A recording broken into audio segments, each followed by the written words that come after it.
Assalamualaikum warahmatullahi wabarakatuh. Kami dari kelompok Kozan. Di sini kami ingin mendemonstrasikan hasil kerja kelompok kami. Jadi pertama kita masuk ke login page. Di sini kita hanya punya login page ya, tidak punya register. Nanti kalau mau bikin akun, admin yang membuat akunnya. Nah di sini kita masukin demo accountnya, contohnya admin. Lalu di sini kita coba passwordnya sama ya. Nah kita asal.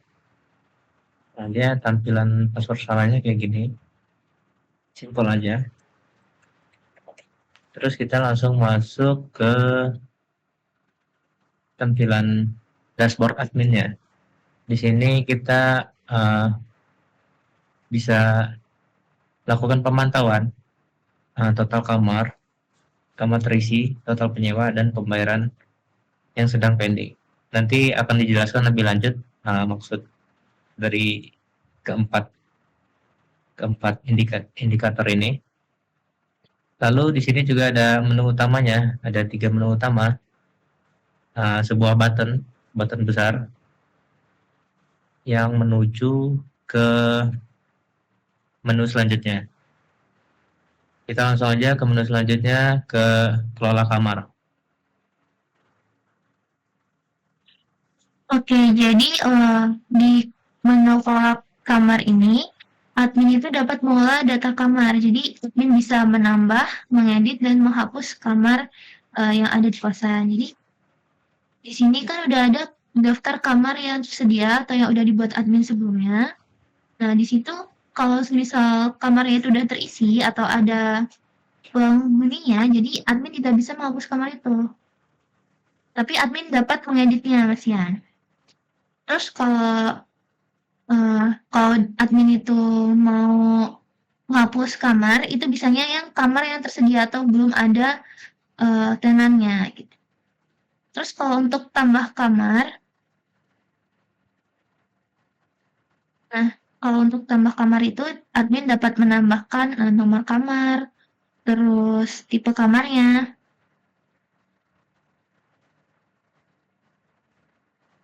terus tipe kamar. Nah itu misal premium, lalu kayak harga per bulannya bisa dimasukin, lalu sama deskripsi kamarnya. Nah, kalau udah, bisa klik aja button tambah kamar. Nah, kalau berhasil, nanti kamarnya itu akan masuk ke daftar kamar dan statusnya itu tersedia. Kalau misal mau diedit, nah admin itu misal kalau ada kesalahan penulisan di deskripsi atau harga per bulannya itu masih salah, itu bisa dibenerin, diedit. Ya, terus klik update. Nah, itu udah berhasil di situ. Coba cek di database-nya dulu, apakah ada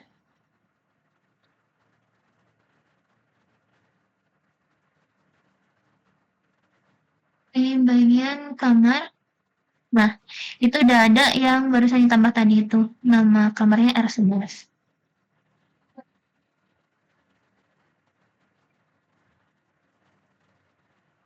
Hmm.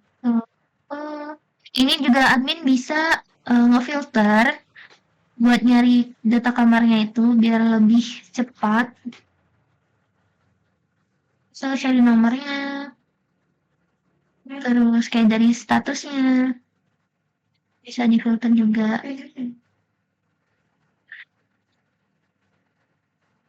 Oke, lanjut ke menu selanjutnya. Baiklah, selanjutnya di sini adalah kelola data penyewa, di mana admin ini buat user baru untuk penyewa yang akan masuk ke dalam kosan tersebut. Di mana untuk form tambah penyewa baru itu ada namanya, kemudian username dari penyewanya, kemudian ada passwordnya, dan juga ada tipe kamarnya. Di sini kita bisa coba dulu untuk tambah penyewa baru dengan nama admin, username-nya juga. Kemudian untuk password saja. Kemudian tipe kamarnya yang udah tadi tersedia, yaitu yang R11. Kalau udah ditambah, terus dia akan masuk ke daftar penyewa. Coba dicek di bagian database-nya.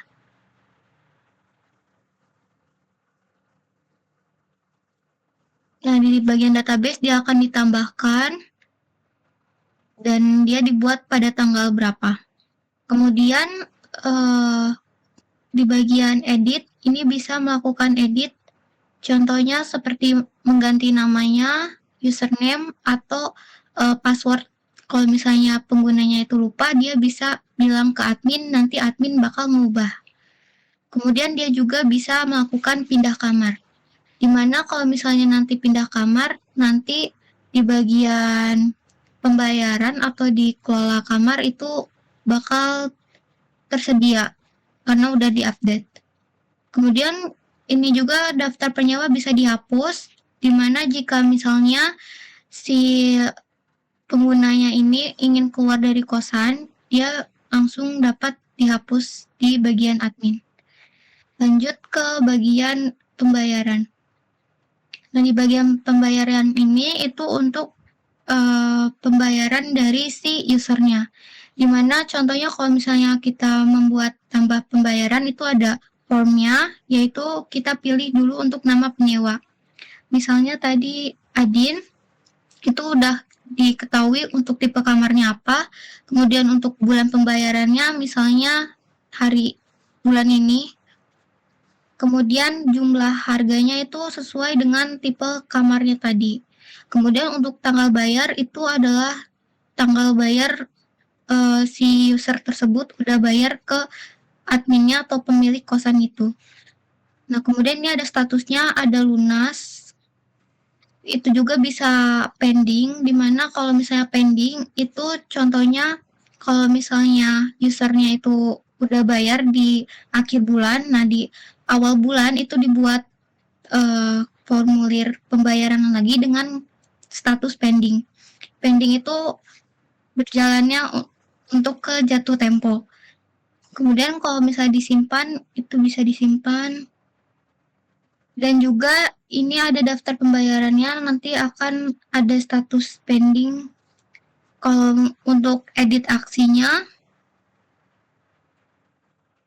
itu bisa mengganti nama statusnya dan juga tanggal bayarnya.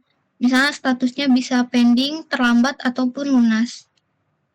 Kemudian untuk hapus itu misalnya kalau si user itu udah keluar, jadi tinggal dihapus aja di bagian pembayaran itu biar tidak makan tempat di websitenya. Kemudian di sini juga bisa filter, di mana dia bisa nyari nama penyewa atau nomor kamarnya. Kemudian juga bisa kemudian juga bisa dari statusnya.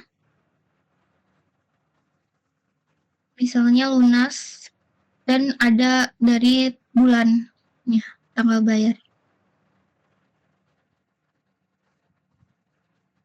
Baiklah, lanjut ke bagian usernya atau tenannya.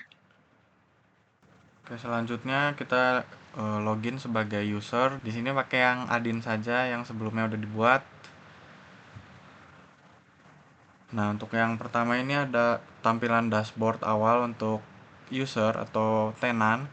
Di sini ada pernyataan selamat datang untuk ke usernya. Terus juga di sini ada informasi kamar, di mana informasi kamar ini di mana user menempati kamarnya. Di sini user menempati kamar nomor D01 dengan tipe deluxe dan harganya juga sudah tertera di situ 1.300.000 dengan statusnya aktif.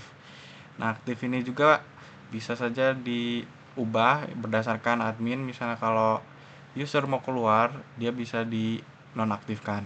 Selanjutnya terus ada ringkasan pembayaran. Di sini ada 3 indikator, di mana yang pertama itu lunas, kedua pending, dan 3 terlambat. Nah, di sini ini lunas ini berdasarkan user membayar ke admin atau ke ibu kosan, jadi dia masuk tipenya ke lunas. Nah, sedangkan pending tersebut yang sebelumnya udah dibuat itu bisa masuk saja ke di bagian pending.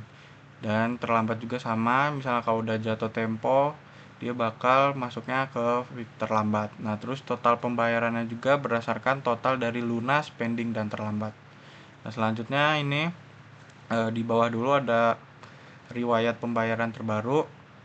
Yang riwayat ini tuh berdasarkan riwayat dari sebelum-sebelumnya, dan ini bisa difilter dia per tahun, bisa di 2024, 2025. Untuk yang sekarang ini dibuatnya di 2025. Di 25 ini ada riwayat, yaitu daftar awal terus dengan harga yang lunas. Nah, selanjutnya ini ada menu cepat.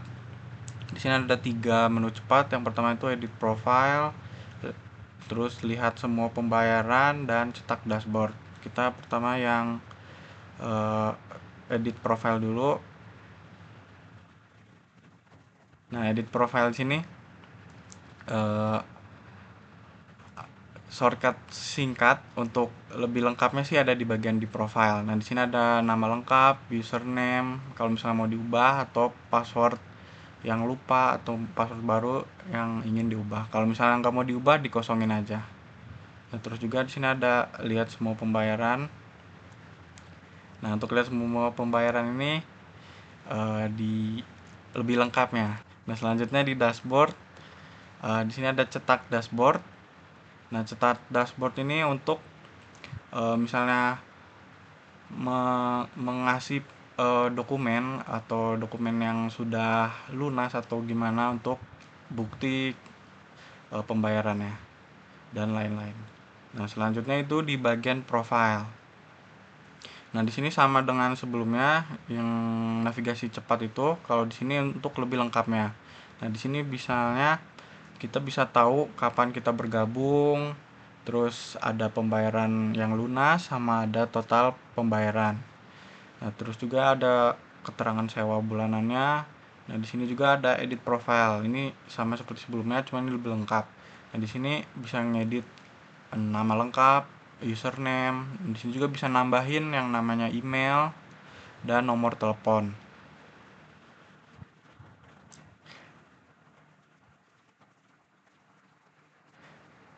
Nah, untuk kontak darurat ini sebenarnya wajib sih. Jadi dia untuk misalnya kalau kita nggak ada nomor telepon yang aktif, dia bisa mengalihkan ke kontak darurat buat si adminnya nelpon. Nah, terus juga di sini juga ada password juga. Di sini kalau misalnya pengen ngubah password diisi, kalau misalnya nggak mau ngubah nggak usah diisi. Terus di sini juga ada reset. Reset ini balik lagi ke sebelumnya. Tuh, jadi hilang. Nah, kalau setelah itu bisa disimpan perubahannya. Oke, udah tersimpan ke database-nya.